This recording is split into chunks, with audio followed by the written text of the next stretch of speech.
Paul Frix, bonsoir. Merci d'être venu à l'Union européenne des fédéralistes. Vous êtes ancien haut fonctionnaire et directeur général de la coopération en Belgique, mais vous venez aujourd'hui nous parler en tant que vice-président de l'UF. Le thème de ce soir, quel fédéralisme pour l'Europe? Statu quo institutionnel ou bien saut en avant vers une Europe fédérale?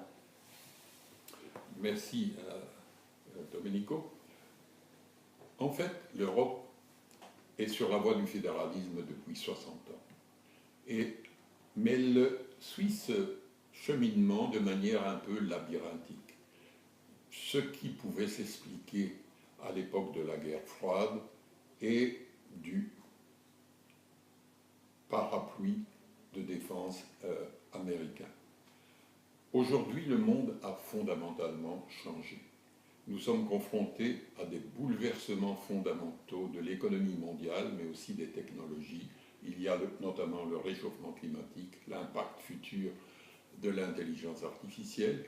Tout cela met l'Europe dans une situation difficile, car son système institutionnel actuel est au milieu du gué du fédéralisme et doit aboutir le plus rapidement possible à un système fonctionnel.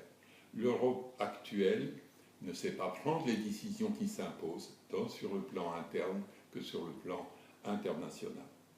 Donc, un pas en avant substantiel doit être rapidement opéré, sous peine de voir l'Europe se marginaliser, perdre sa place dans le monde et aussi voir se creuser les disparités entre les nantis et la majorité. Donc, pour cela, quel fédéralisme pourrait convenir à l'Europe? Il y a en fait trois modèles principaux duquel on pourrait s'inspirer, ou du moins, disons, se poser la question, en écartant d'emblée le statu quo, lequel nous conduirait à l'appauvrissement, à la déglingue et à une marginalisation complète de l'Europe au niveau international. Il faudrait s'inspirer des fédéralismes, soit américains, mais qui est très centralisé, qui est unilingue, où le président cumule, exerce les fonctions plutôt de chef de l'exécutif, où près de 30% du PIB est consacré aux politiques communes menées au niveau fédéral. Si l'on compare ça au petit pourcent consacré actuellement par l'Europe pour ces politiques communes, on mesure tout de suite le gap et l'impuissance relative de l'Europe dans le Conseil international. Il y a enfin des modèles multiculturels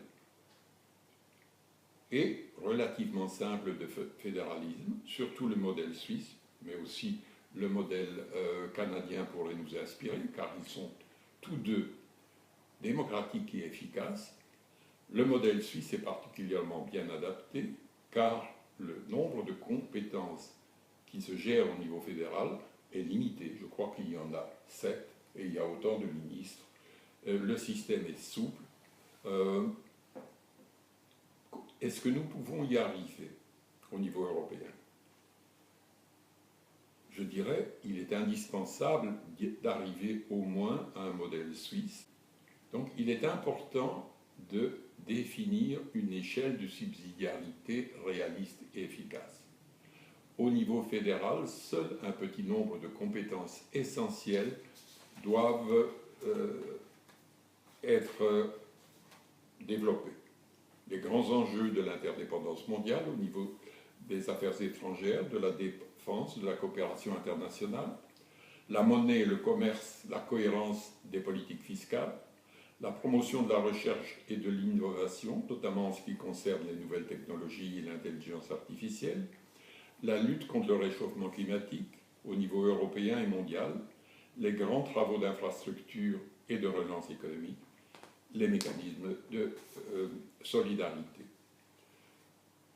Il faut pour ça des mécanismes de décision qui fonctionnent, et il faut pour ça aussi des ressources. Et donc, il faut prévoir de doter l'Europe de ressources d'au moins 5% du PIB, si possible 10%, sinon cette Europe fédérale ne parviendra pas à se mettre sur pied. Il faudra aussi réformer d'urgence le système de l'euro de manière à le rendre efficace et éviter qu'il ne joue qu'au service des pays les plus compétitifs et même presque au service trop exclusif de l'Allemagne. Cela doit être fait rapidement.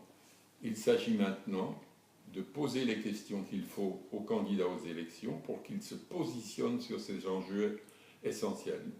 Il serait dommage d'avoir des élections européennes qui se déroulent comme d'habitude, fournissent certes des gens compétents et intellectuellement honnêtes au niveau du Parlement, mais dont l'efficacité reste toute relative dans le cadre du système institutionnel actuel. Voilà ce que devraient faire notamment les fédéralistes européens.